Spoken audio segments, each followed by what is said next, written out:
Y bueno, pues el Evangelio según Mateo fue escrito por Mateo. No sé si Ges le dio una fecha.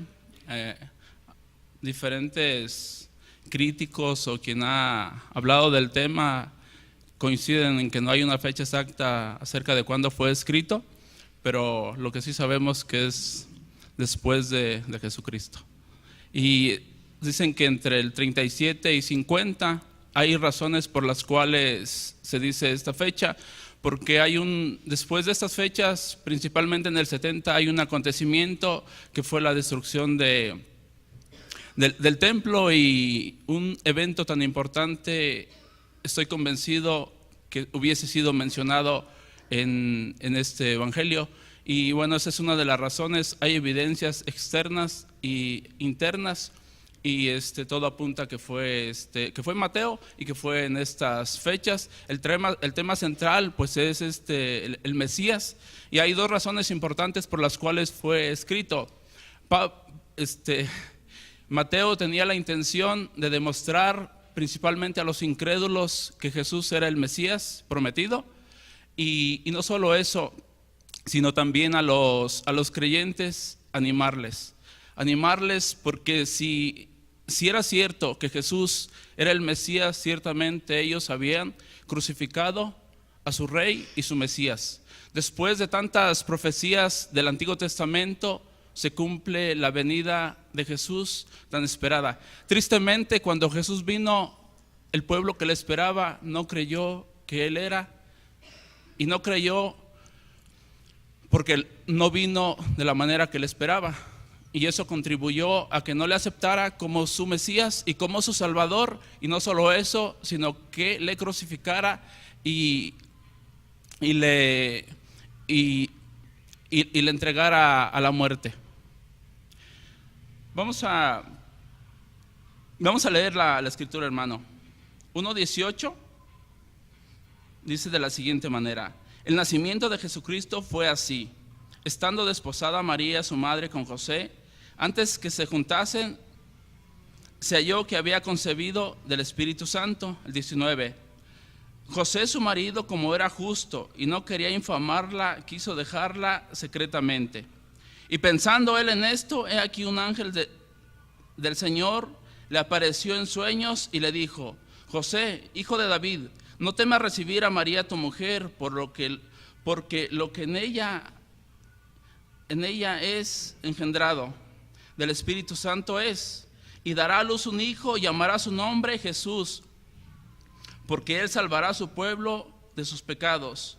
Todo esto aconteció para que se cumpliese lo dicho por el Señor por medio del profeta, cuando dijo: he aquí una virgen concebirá y dará a luz un hijo, y llamará su nombre Emmanuel, que traducido es Dios con nosotros.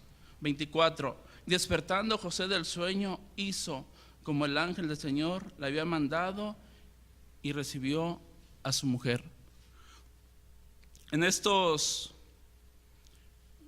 porción de la escritura se nos narra de una manera detallada cómo es que Jesucristo fue concebido. Habla principalmente del nacimiento de Jesucristo, y otra porción de la escritura la podemos ver en Lucas 1:26 al 38. No lo vamos a leer, pero bueno, es otra que habla un poco más acerca de los personajes y de cómo es que Dios habló a María ahí alrededor del nacimiento, y cómo se le anunció a María que iba a tener a Jesús.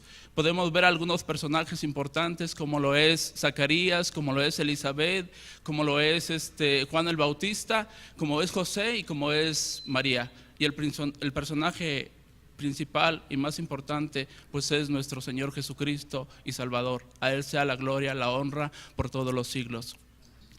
Cuando hablamos de salvación, hermano, es importante no olvidar, y indiscutiblemente debemos ir al Antiguo Testamento. En la semana tuve la oportunidad de tener una charla con la hermana Angélica, y en un cierto momento hablábamos acerca del tema de salvación, y concluimos que es importante que la gente sepa de que va a ser salva. Porque muchas de las veces compartimos el mensaje y hablamos de salvación, y es cierto que nosotros estamos muy familiarizados con el tema, con la palabra salvación, pero la gente no. Yo creo que nosotros en algún momento estuvimos en esta misma condición, no solo no salvos, después de ser salvos, no entender realmente de qué habíamos sido salvos. Y eso es importante, hermanos, en el tema de evangelismo es importante que nosotros enfaticemos de qué estamos siendo salvos, hermano. Y es sencillo, estamos siendo salvos de la ira de Dios, de un juicio venidero. Más allá de una enfermedad, más allá de una necesidad que podamos tener, y la tenemos, y la gente tiene necesidad. Hablando de necesidades, ayer creo que lo que hicimos fue bueno. Pero el punto más importante es que nosotros nos centremos en la necesidad más apremiante del hombre, de ser salvo, de ser liberado del castigo eterno, de un juicio. Dice Hebreos 10:29-27 que a los hombres les está establecido morir una sola vez, y después de esto el juicio. No hay reencarnación. Y hay quien dice que sí, pero la escritura es clara. Dice que después de que el hombre muera, solamente hay una cosa: un juicio delante de Dios. En este juicio no hay ninguna oportunidad para el pecador que no ha sido reconciliado con Dios. Hermanos, este es el mensaje central de la escritura del Antiguo y del Nuevo Testamento: la salvación en la persona de nuestro Señor Jesucristo. Me agrada cómo el hermano Cuauhtémoc comparte en el centro de rehabilitación. Dice: yo no te hablo de religión, te hablo de salvación, y te hablo de una persona, de nuestro Señor Jesucristo. Hermano, es una forma correcta de hablar del evangelio y de las buenas nuevas de salvación. Cuando nosotros centramos nuestra predicación y nuestra enseñanza en una sola persona, Jesucristo, y este crucificado, eso trae salvación al hombre. Cuando el hombre entiende su condición delante de Dios y pone su confianza en la única persona que puede salvarle, en ese momento ocurre el milagro del nuevo nacimiento y de la regeneración, y hay una criatura nueva para la gloria y la honra de Dios. Cada vez que un pecador es arrepentido, hay fiesta en el cielo, y Dios y su Hijo Jesucristo reciben la gloria y la honra. Hermanos, ese debe ser nuestro sentir. Yo les decía en un principio que cuando hablamos de salvación es importante que entendamos de qué estamos siendo salvos. Sencillo: de la ira venidera y de un juicio. De eso, hermanos, ese es el mensaje central del evangelio: una persona, Jesucristo. Vamos a ir a Génesis 3, hermano. Génesis 3. Me gustaba más el microfonito aquí. Ahí les encargo uno.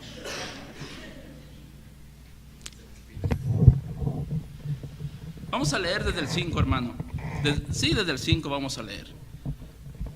Desde el 4.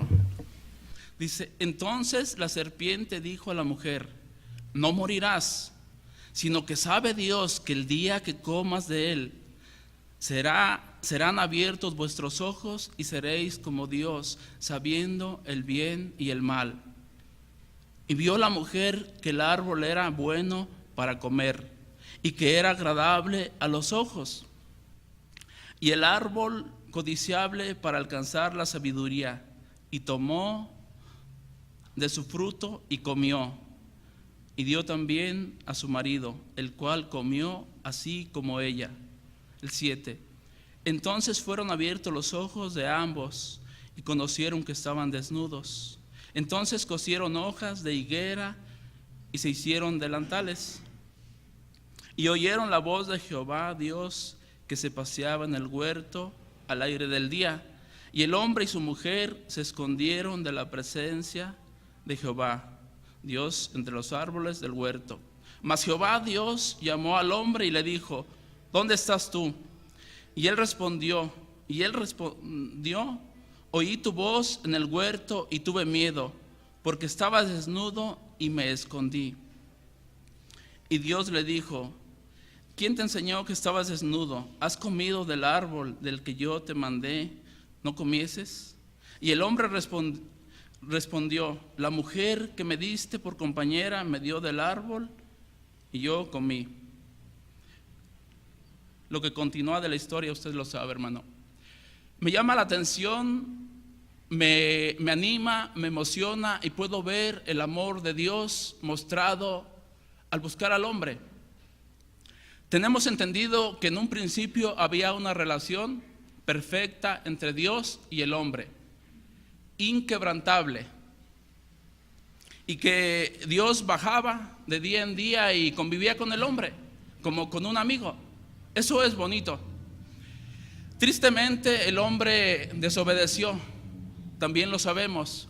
Me llama la atención, hermano, que en esta relación rota por parte del hombre, Dios no está enemistado con el hombre está enemistado con Dios. Y en esta relación bonita que fue rota, vemos a un Dios de amor y de misericordia, pero que no pasa por alto el pecado. En esta triste calamidad del hombre, en esta condición, hermanos, no hay condición más triste para el ser humano que estar separado de Dios. Pero a pesar de ello, Dios no le abandonó. Dios no le dejó a su suerte. Dios bajó como todos los días a convivir con Adán y con Eva. Bajó a buscarle. Pero tristemente, cuando hay pecado entre Dios y nosotros, el hombre tiende a esconderse. Y prueba de ello lo vemos con Adán y lo vemos con Eva. No solo eso, aquí podemos ver los esfuerzos inútiles del hombre para poder apaciguar la ira de Dios, buscando formas que Dios no ha establecido. Dice que ellos cosieron hojas de higuera para cubrirse. Este es un intento del hombre por cubrir el pecado delante de Dios. Pero aquí podemos ver el amor y la misericordia de Dios, que a pesar de que el hombre le había fallado, Dios no le abandonó a su suerte. Le buscó. ¿Piensa usted que Dios pudo abandonarle? Pudo hacerlo, pero no lo hizo, hermano. No lo hizo, y prueba de ello tenemos en lo que se nos narra la Escritura, que buscó al hombre. Buscó a Adán principalmente y también a Eva. Eso es importante, que Dios no nos abandona cuando le fallamos. Dios no nos abandona. ¿Qué pensaría usted de una persona que hay una buena relación y usted falla y esa persona nunca más le vuelve a hablar? ¿Qué pensaría de ella? ¿Que realmente le amaba? ¿O que realmente su amistad valía la pena? Pero ¿qué piensa de una persona cuando usted le falla de una fea manera y esa persona, a pesar de ello, toma la iniciativa, y aunque sea una llamada por teléfono, para poder arreglar una situación que no está como debería? ¿Eso se agradece? ¿Esa es una amistad que vale la pena? Esa es una amistad en la cual uno puede invertir tiempo. Pensando en lo que Dios hizo, podemos ver el amor y la misericordia de Dios, que a pesar de que le fallamos, Él no abandonó a su creación, sino que buscó al hombre para restablecer una relación. No solo eso podemos ver el amor y la misericordia de Dios, pero también podemos ver, hermano, que Dios no pasa por alto el pecado. De lo contrario, Dios hubiese llegado con Adán y le hubiera dicho a Adán: no pasa nada. Pero Adán y Eva fueron confrontados con su pecado. Hermano, siempre que fallemos a Dios, siempre vamos a ser confrontados con Dios. Hermano, el pecado hace separación entre Dios y nosotros. Si somos sus hijos, se rompe la comunión, porque tenemos una relación de padre a hijo inquebrantable. Pero si no somos sus hijos, Dios desea que haya una relación. Pero el pecado indiscutiblemente quebranta la relación entre Dios y el hombre. Dios nunca pasará por alto nuestro pecado, seamos sus hijos o no seamos sus hijos. Por eso Dios nos llama al arrepentimiento. Por eso Dios confrontó a Adán y confrontó a Eva. Y ahí inicia, hermano, ahí inicia el plan redentor de Dios para con el hombre. Vamos a leer el 15, hermano. 3:15.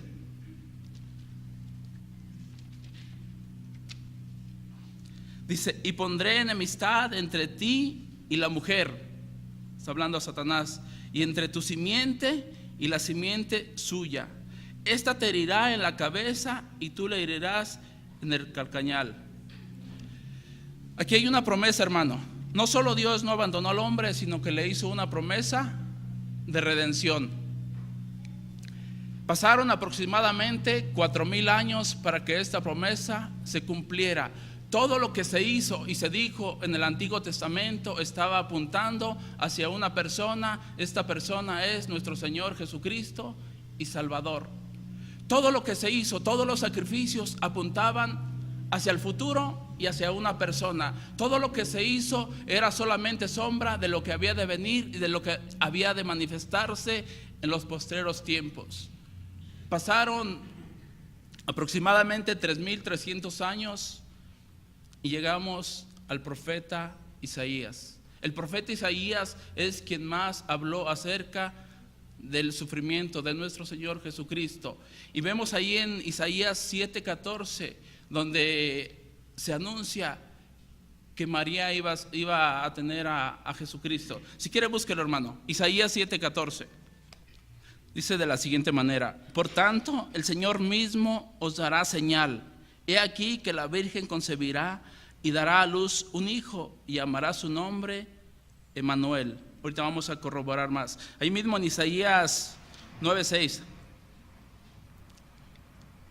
dice de la siguiente manera: porque un niño nos es nacido, hijo nos es dado, y el principado sobre su hombro, y se llamará su nombre admirable, consejero, Dios fuerte, Padre eterno, príncipe de paz. Y yo sé que usted tiene conocimiento que Isaías 53 habla de una manera detallada acerca de lo que hizo y de lo que iba a ser nuestro Señor Jesucristo. Cada una de las profecías escritas en el Antiguo Testamento se cumplieron al pie de la letra el día de su nacimiento, también el día de su muerte. Y no solo eso, también se van a cumplir todas las profecías que hablan de su regreso.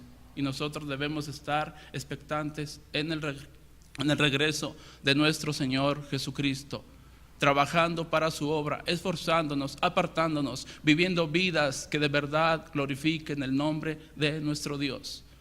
Si nosotros estamos del lado de nuestro Señor Jesucristo, esa debe ser nuestra conducta. Esta profecía de Isaías aproximadamente 700 años antes de que se cumpliese.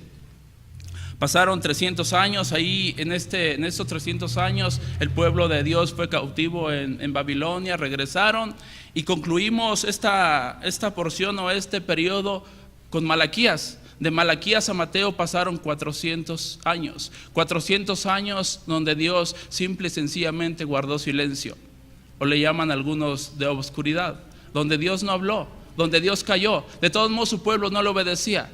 ¿Qué caso tenía que Dios siguiera hablando? Y en ese tiempo salieron muchas herejías, escribieron muchas cosas, nada que ver con el plan redentor de Dios.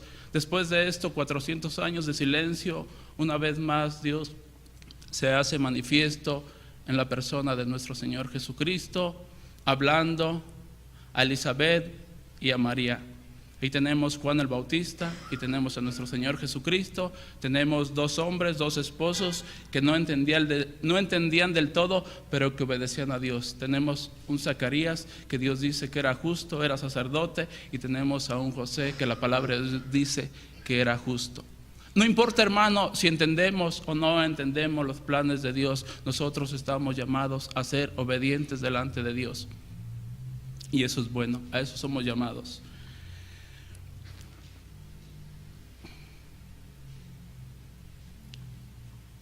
Es importante, hermano, vamos a leer Mateo 1, 18 al 20, parte A.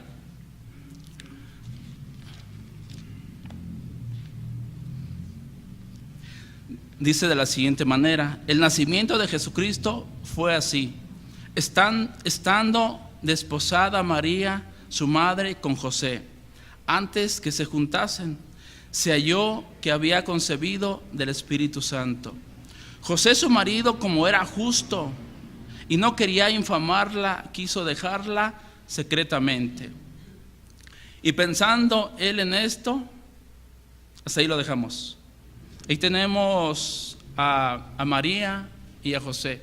María sabía lo que estaba aconteciendo. Es importante, hermano, que nosotros notemos que no era común que las mujeres concibiesen del Espíritu Santo. Es importante que nosotros lo entendamos, porque no era común. El hecho de que María le dijera a José que estaba embarazada del Espíritu Santo no era normal. Entonces, José pudo reaccionar de diferentes maneras, pero lo hizo de una manera correcta. No era sencillo, hermano, que en ese tiempo la novia saliera embarazada en casa. Y para ello, hermano, es importante que veamos el noviazgo o el matrimonio en el contexto judío, cómo es que funcionaba, cómo era el compromiso. Y constaba de 3 etapas. La primera era compromiso de los padres, desposorio y celebración. Creemos que los padres de ambos habían hecho un compromiso o hacían un compromiso entre ellos. No sé si los hijos estarían del todo de acuerdo, pero había un compromiso entre ellos de que sus hijos en un futuro pudiesen unir sus vidas delante de Dios. Había un compromiso entre familias, entre los padres principalmente. Creemos que esta etapa ya había pasado. Y la segunda etapa era el desposorio, era donde ellos aceptaban y hacían su compromiso público. Y ya se consideraba esposo y mujer, aunque no vivían juntos. Era un periodo de 1 año el que se esperaba, y había una sola razón para que este tiempo pasara: para saber si la mujer estaba embarazada o no. Y yo, sorpresa, sí estaba embarazada en este tiempo. Entonces es importante que entendamos, y así toma relevancia la obediencia y el papel que pudo desempeñar José en este tiempo. No era común, nunca antes había ocurrido, y de ahí para acá nunca más va a ocurrir.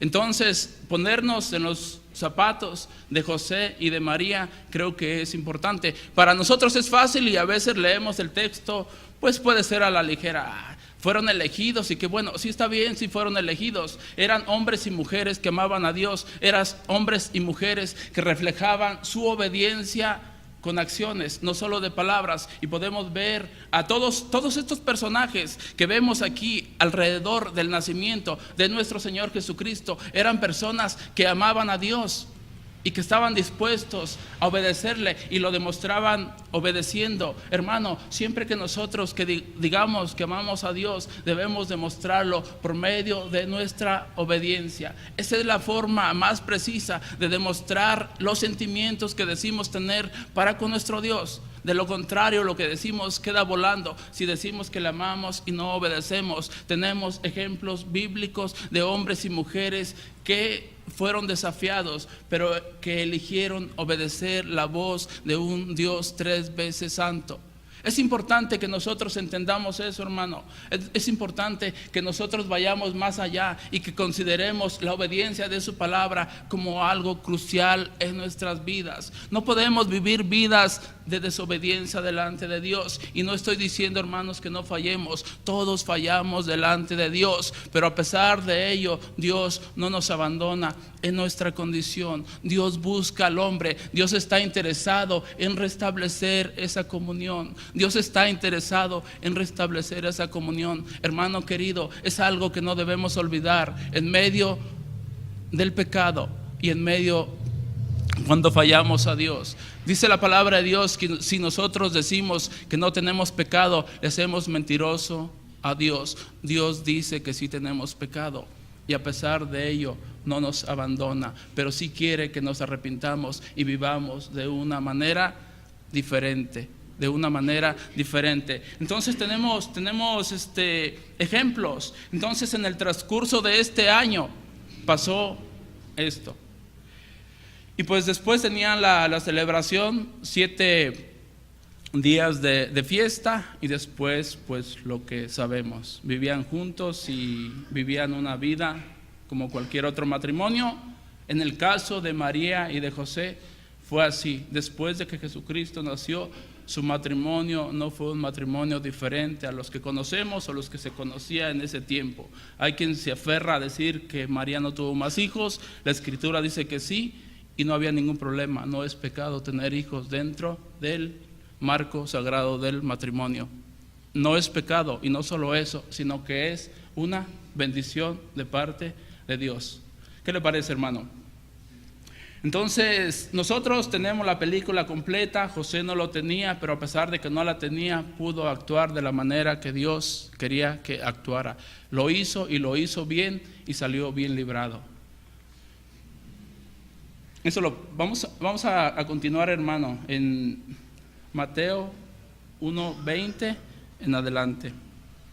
Mateo 1:20 dice: y pensando él en esto, he aquí un ángel del Señor le apareció en sueños y le dijo: José, hijo de David, no temas recibir a María tu mujer, porque lo que en ella es engendrado del Espíritu Santo es.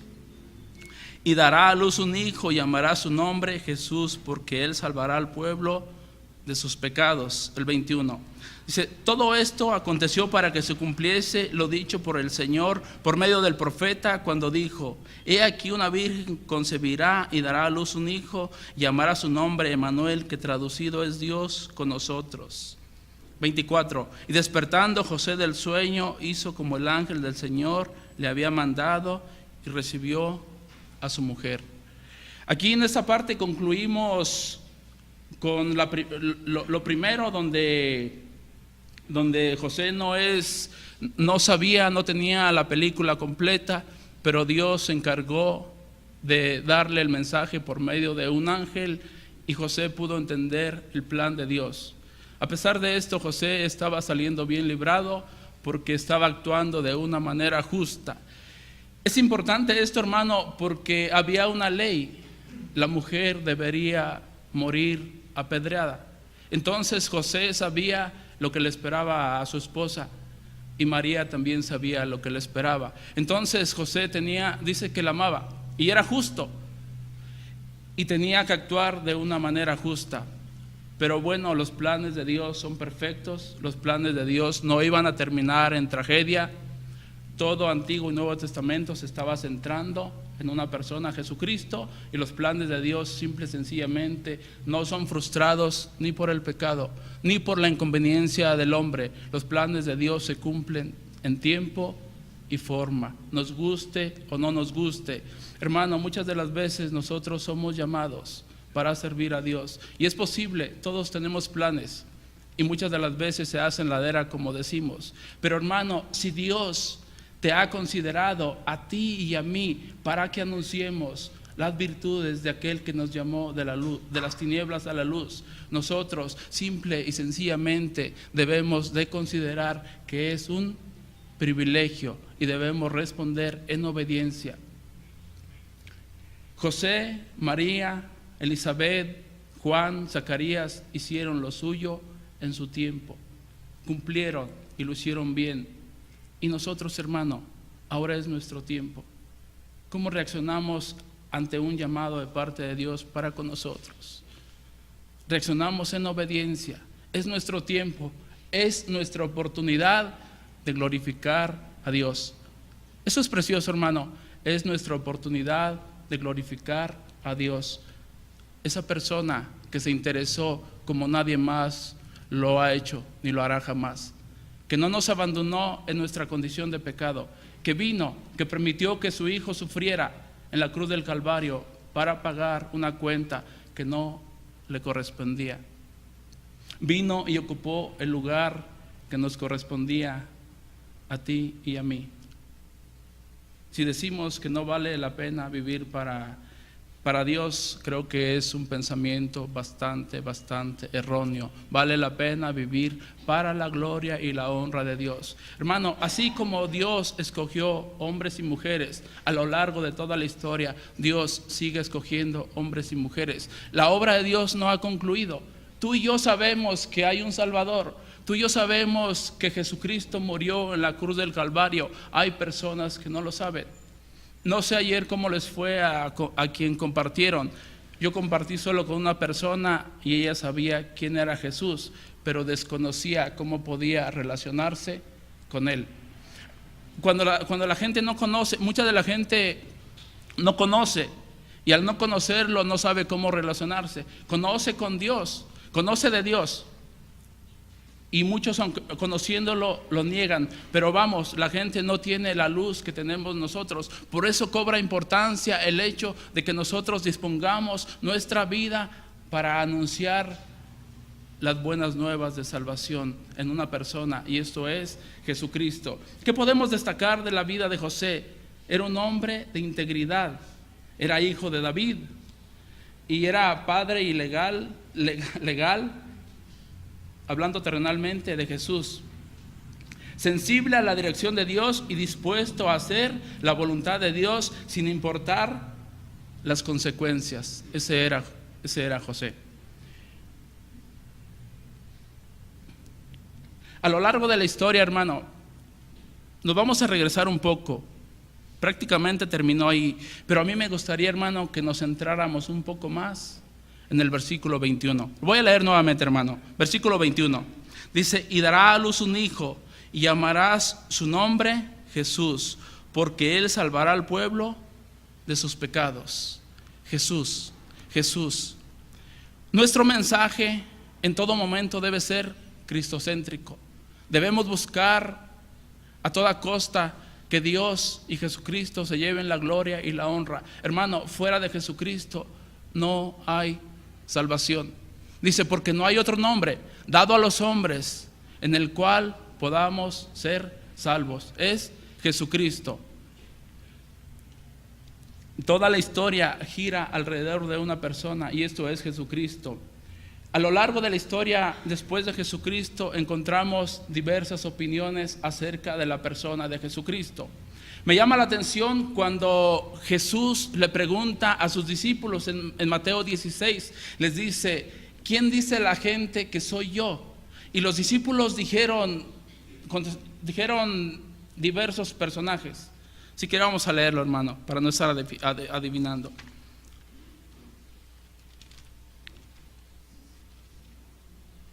Mateo 16, creo que es el 15, hermano. 16, 15. Seguimos hablando de la centralidad del evangelio, hermano. Si alguien lo tiene, hermano, ayúdeme porque yo no lo encuentro, me lo han robado. Gracias, hermano. Me llama mucho la atención de Jesús, hermano, aquí algo importante. Jesús les preguntó: ¿quién dice la gente que es el Hijo del Hombre? Esa fue la pregunta. Y dijeron que Elías, dijeron que un profeta, diversas respuestas. Me llama la atención que Jesús no se centró en lo que decía la gente de él. Jesús se centró en lo que pensaban sus seguidores de él.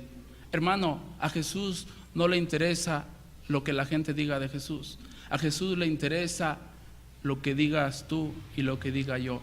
A Jesús le interesa el concepto que puedas tener tú y que pueda tener yo. Me llama la atención esa parte de Jesús. Jesús está interesado, hermano, en que sus seguidores entiendan de una manera clara quién es Jesús. No le dije el título del mensaje. El título es el siguiente: para mí, ¿quién es Jesús? Eso es lo importante. Eso cobra sentido, hermano. ¿Por qué razón, hermano? Porque el concepto que tengamos nosotros de Jesús determinará el curso de nuestra vida y de la manera como vivamos. Y no solo eso, también determinará el destino eterno de nuestra alma.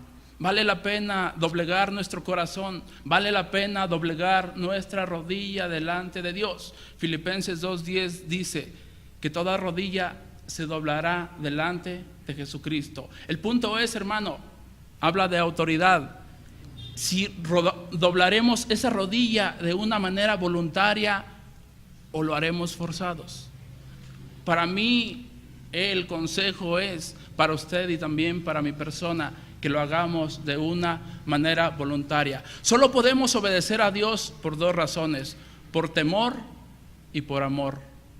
Debemos obedecer por amor. ¿Por qué? Por lo que Él es, y no solo por lo que Él es, por lo que ha hecho a nuestro favor. Hermano, la persona de Jesucristo simple y sencillamente cambió el destino eterno de nuestra alma. ¿Valdrá la pena vivir para Él, hermano? Yo sé que tenemos muchas aflicciones, yo sé que tenemos problemas, yo sé que día a día tenemos luchas. Hermano, de verdad, Dios lo sabe. Una semana antes de compartir, yo en lo personal no le he preguntado a Jesús, pero hay muchas luchas espirituales. Y dice la palabra de Dios que nuestra lucha no es contra carne y sangre. No es que mi esposa me esté regañando toda la semana. No es verdad, hermano. Hay luchas espirituales. De verdad, hay luchas espirituales. ¿Por qué, hermano? Porque estamos combatiendo contra el reino de las tinieblas. Nuestra lucha no es contra carne y sangre. Si muchas de las veces, hermano, hay desánimo en su vida, hermano, nuestra lucha no es contra carne y sangre. Hay una lucha real. Dice un predicador que nuestro enemigo es cruel y despiadado. Cruel y despiadado. Hermano, dice, no perdonará al rebaño. Hermano, no tenemos un enemigo sencillo. Dijeran por ahí, no nos la va a fiar. Hermano, de verdad, dice que anda como león rugiente buscando a quien devorar. La lucha del creyente es una lucha real. Debemos estar atentos, debemos velar. Debemos velar, hermano, unos por otros. Debemos animarnos. ¿Por qué? Porque tenemos una lucha real. El enemigo de nuestras almas no está jugando. No está jugando, no lo ha hecho. Si tentó a Jesús, nos va a tentar a nosotros. Hermano, Él sabe de la manera que el hombre cae y ha seguido usando esa misma estrategia por una sencilla razón: le ha dado resultado y le va a seguir dando resultado. El punto es, hermano, que nosotros nos vamos a mantener en guardia o no. Ese es Jesús. Para algunos, Él era el hijo de un pobre carpintero. Lo podemos ver en Marcos 6:3. No lo vamos a leer, hermano. Para Nicodemo, Jesús venía de Dios por las señales hechas. Lo vemos en Juan 3:2.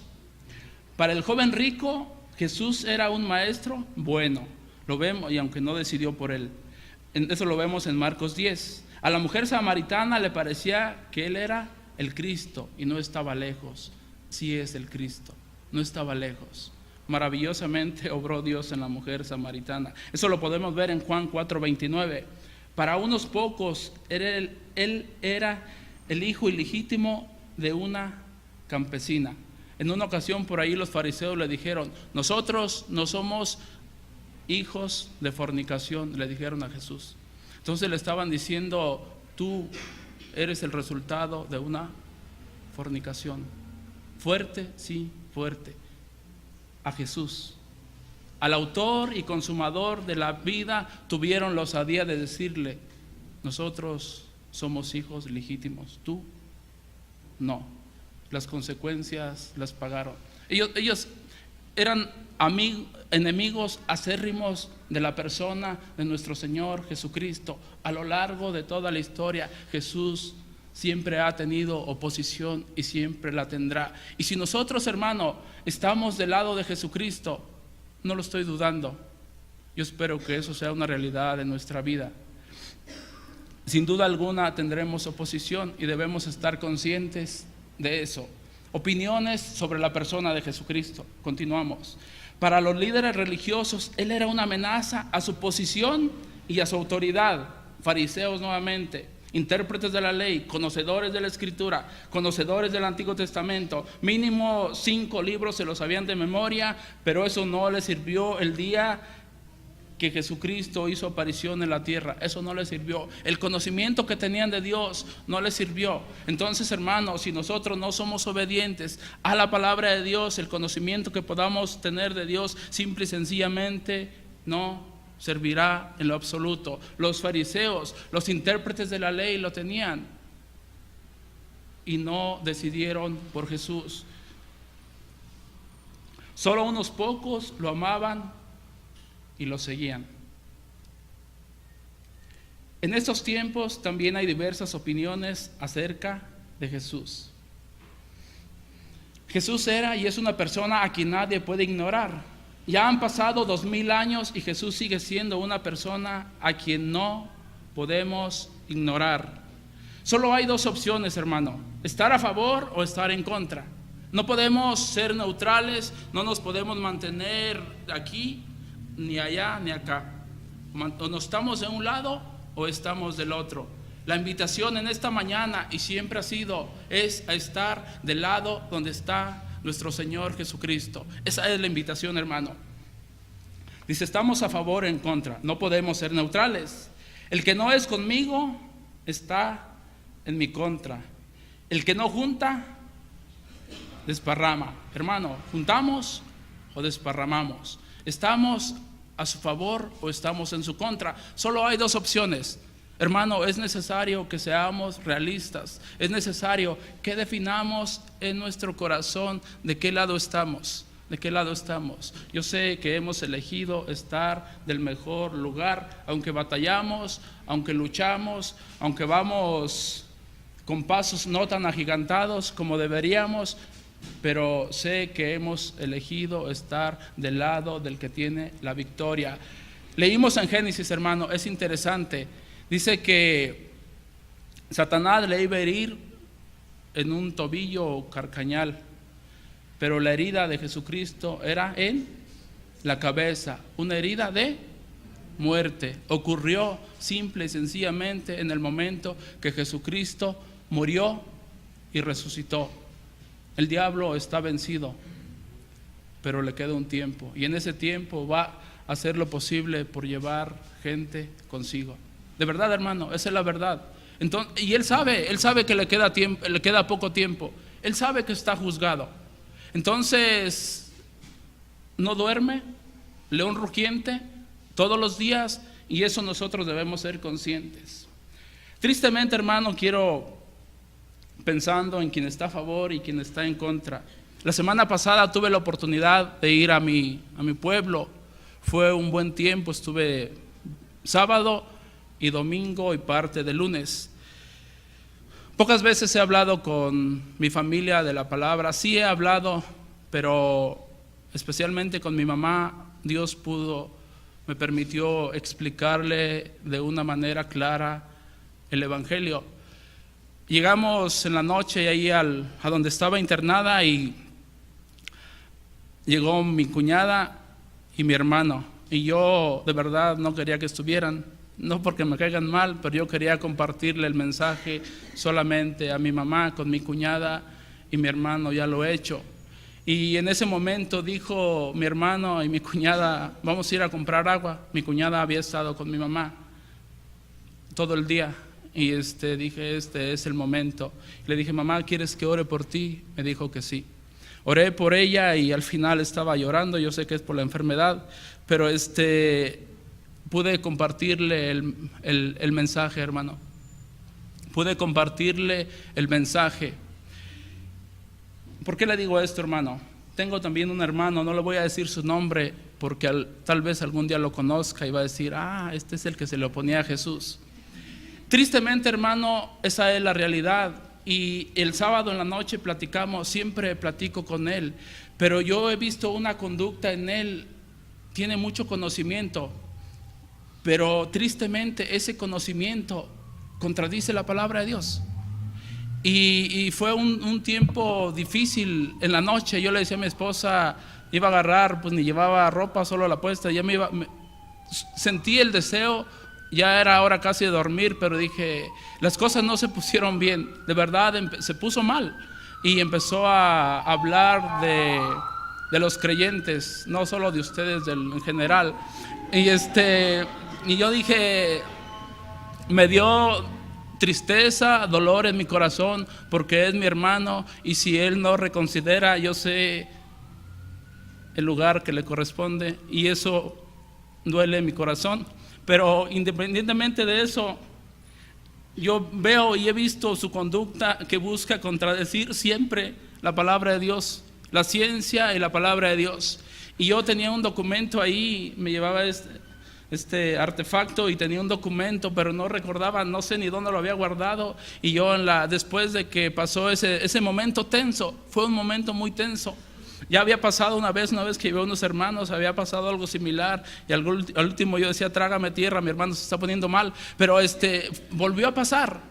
Y al siguiente día platicamos con mi cuñada. Curiosamente mi cuñada ahora la veo sensible para con el evangelio, y eso me da gusto. Yo sé que la obra no la hacemos nosotros, hermanos. Nosotros quisiéramos que los seres que amamos se convirtieran de la noche a la mañana. No es posible, nosotros no podemos hacer nada.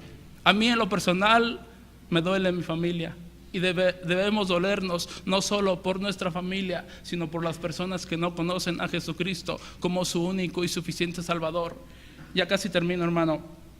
Al siguiente día pude platicar con ellos y yo pude decirle, iba a decir su nombre, algunos lo conocen: veo que tú tienes mucho conocimiento, pero hay algo que me duele, que tú buscas contradecir la palabra de Dios y ridiculizar, aunque no lo lograrás, a la persona que te puede salvar, a Jesucristo. Y independientemente de su actitud de la noche anterior, en ese momento pudo reconocerlo. Dijo, no me gusta que me vean la cara. Y tristemente dice, pagan justos por pecadores. Yo sé que se ha llevado malas experiencias, pero a lo largo de toda la historia, nuestro Señor Jesucristo ha tenido personas más en contra que a su favor.